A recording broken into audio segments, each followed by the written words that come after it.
Hello and welcome back to another review with me, Kevin, from Kevin Grant on Whisky. This week we're on Islay. We've jumped back. I think I reviewed this maybe a couple of years ago or a year ago. This is still the same bottle. There's about a quarter of it left, and I thought, since my last two videos have been two whiskies that we're probably struggling to get our hands on just from what they are, I thought let's go to Islay. Something peated, which we know is going to be peated, something that we're more than likely able to get our hands on as a core range product, and I went for the Port Charlotte 10-year-old. This is a whiskey from a distillery which is steeped in history, from some of the good, some to the bad. Some of the cool things about Bruichladdich, I think it was in 1961 is when they actually stopped their own maltings. They used to do their own maltings in their floor at the distillery once it was up and running back in the day. I think the only distillery on Islay is still, or partially do their own maltings, is Bamore. But Bruichladdich, you fast forward from 1961, after they've stopped their own maltings, you get to 1995 and the distillery was mothballed, sitting dormant, everything's still there. A famous distillery, and someone had to come and take over and try and get it back on its feet. Steps in Mark Rainier, he came in and took over, and we started production again 2001. And since then, it's just got better and better and better, in my opinion. This is a 10-year-old. The 10-year-old Port Charlotte, I think the first one came out in maybe 2012, was once it came back in from the 2001 stock, once the spirit started running. It came back in 2012. So this has been about for a while again. It's in 10, 11 years. Something I enjoy, something I've not reached for in a little while. I was actually just having a look about my shelves and I seen that sitting, and I thought, you know what, I've not had this for a while. I've kind of, don't think I've done full peat for a while. Why not jump into this? So the makeup of this whiskey here is, I think everyone thinks it's just a full bourbon maturation, and I used to always think that as well, but we delve into it being 65% first fill bourbon, American bourbon casks, 10% second fill bourbon, and 25% red wine cask from French red wine.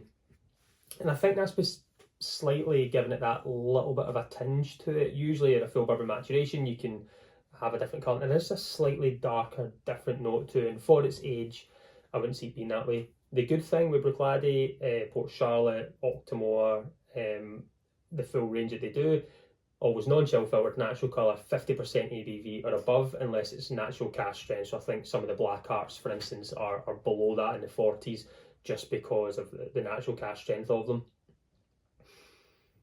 This 10-year-old, bottled, I can't remember if I bought this 2 years ago. Can I get 2019? This was bottled on the 21st of May. So it's been there for a while. This is where whiskey can sometimes get better, sometimes kind of drop off some of its flavour. I'm getting down this bottle. I don't know what it's going to be like today, but I'm excited about it. That's a good thing about whiskey. You know, sometimes the last 2 weeks have been uncorking a bottle, trying them straight away and getting first thought on them.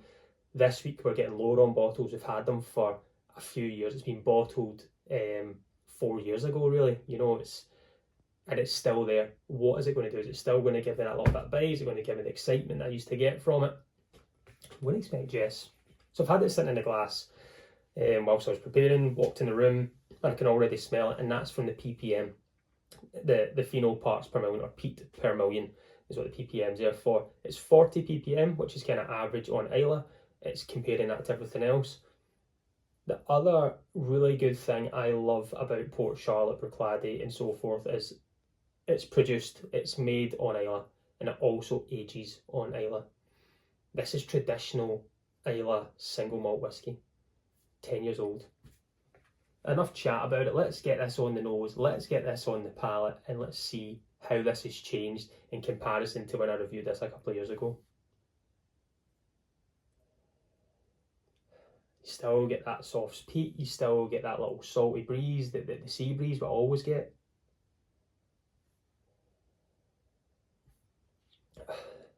Softer toffee fudge, but that saltiness stays there. That traditional saltiness is still there. Is it from aging, and it's aging right on the water? It's so close to the sea. but the peat comes through that soft smoke, that burning wood. You get the oak come through as well, but there's fudgy, there's coconut, there's honey. A soft mint note now maybe, but it's softer. It is not as, when I remember this being higher up the bottle, is a big kick in the face. It's relaxed, but still has everything there that I enjoy.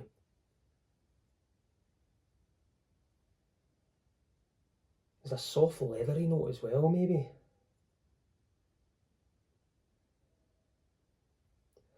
Well, let's try it on the palate.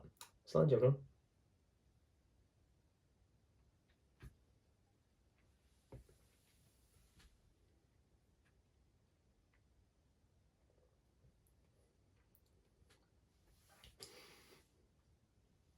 Straight away, there's that kind of sweet warty water that you get from the maturation, from the distilling process.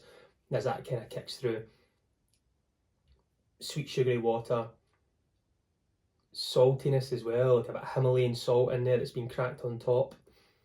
Syrupy, a little bit of spice at the end, not much. It's more of a softer, maybe a softer cinnamon note to it, just a little sprinkle in there.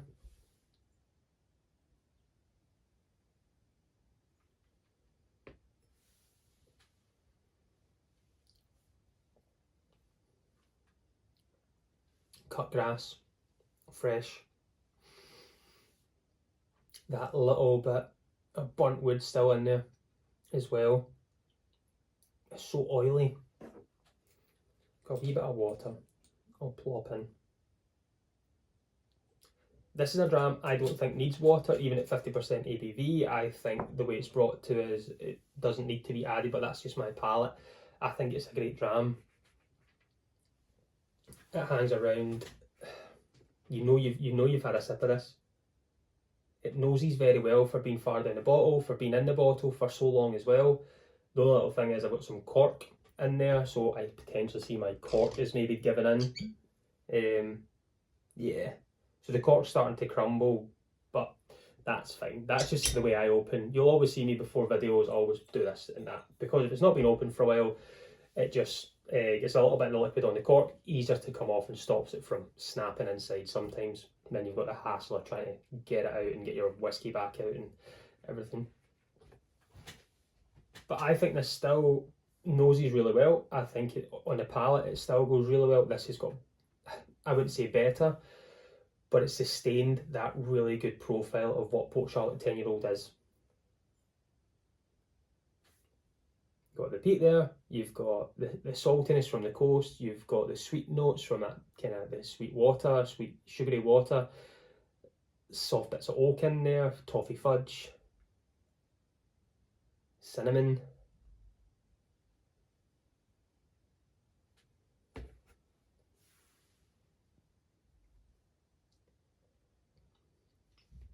Maybe a soft bit of orange in there as well. I mean, tangerine, not a, it's kind of more softer, sweeter orange. There's loads still going on in this, and that's good. And it shows with whiskey that you don't have to try and get through that bottle as quick as you can. You might have enjoyed that first experience and don't have to keep chasing that experience, as that can sit away and you can keep revisiting it.